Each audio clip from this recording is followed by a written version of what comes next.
Like some super sleuth, I snooped relentlessly until I found out that she was more complex than some episode of series. And seriously, ain't nobody got time for that.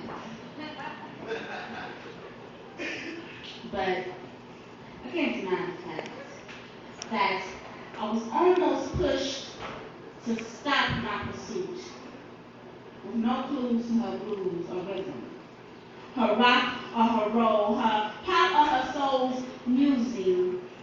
This damn girl is so fucking confusing, but for reasons I can't tell, I'm compelled to watch the jazz in her hands, to hear the concertos being composed with her vocal cords.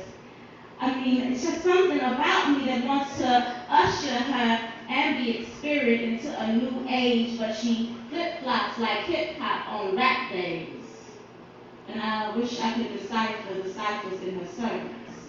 Find out why she's not impressed by an MC that can only beatbox. Would I be shocked if I stopped her from taking the microphone cord and tying it into loose men's knots that she uses to hang her heavy, hollow heart with? Ironically, happiness is what she calls this unpragmatic passion, a poet, 5'3", and still growing into the skin that is much thinner than she is on most days. On most days, she is one false step from falling.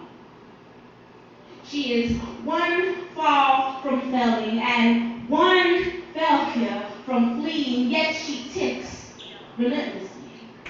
Like she has no time for timeless limits.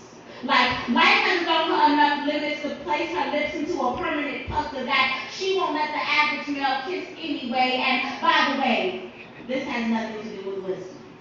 Because she is far from being wise, she needs to be naive, needs to have something to stuff into her pockets of beliefs, and she believes that it is easier to spit when your tongue is bitter.